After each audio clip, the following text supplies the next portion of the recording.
एक जंगल में एक शेर रहता था। एक दिन वह सारे जंगल में शिकार के लिए भटकता रहा, किंतु कोई शिकार उसे न मिल सका। शेर भूख से व्याकुल हो रहा था और चाहता था कि कैसे भी करके उसे कोई शिकार मिले। तभी उसकी निगाह एक गुफा पर पड़ी। उसने सोचा कि गुफा में कोई न कोई जानवर जरूर होगा, उसे मारकर अपनी भूख शांत कर लूंगा। यही सोचकर उसने गुफा में झांका, लेकिन गुफा खाली पड़ी थी। उसमें रहने वाला पशु वहां से जा चुका था।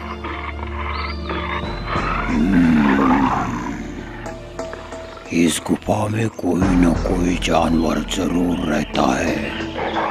रात में विश्राम करने के लिए वह जरूर लौटेगा, इसलिए मैं इसी गुफा में छुपकर बैठ जाता हूँ, और जब वो जानवर रात को आएगा तब मैं उसे खा जाऊंगा। ऐसा सोचकर शेर गुफा में घुसकर बैठ गया।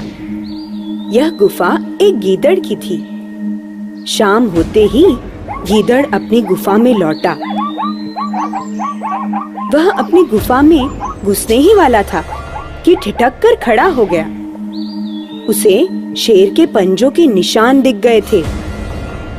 गीदड़ सोचने लगा कि शेर के गुफा में घुसने के तो निशान दिखाई दे रहे हैं, लेकिन उसके लौटने के निशान नहीं हैं। इसका मतलब है कि शेर अभी भी गुफा के अंदर बैठा मेरे लौटने का इंतजार कर रहा है।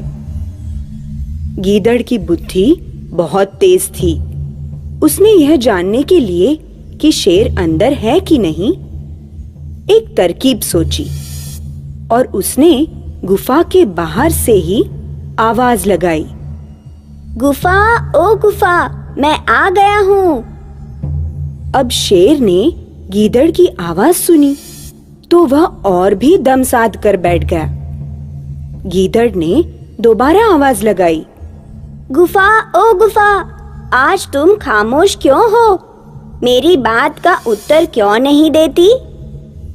लेकिन अंदर से किसी की आवाज न आई।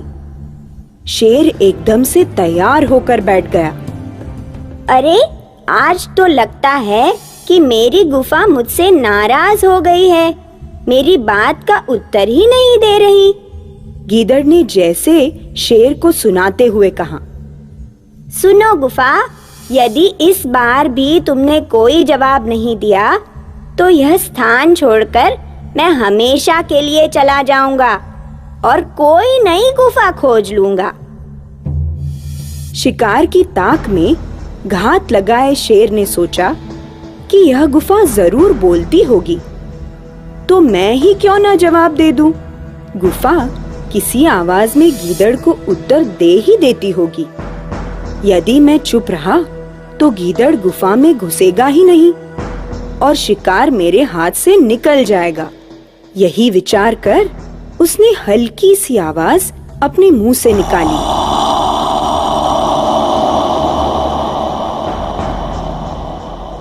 लेकिन शेर की हल्की सी आवाज ही गुफा में प्रतिध्वनित होकर जोरों से गूंजने लगी।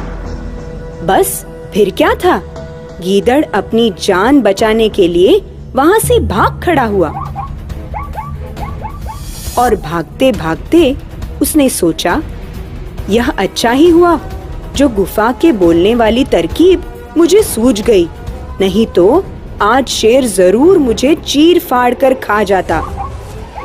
तो बच्चों, इस कहानी से हमें शिक्षा मिलती है कि छोटी सी समझदारी जान बचाए हमारी।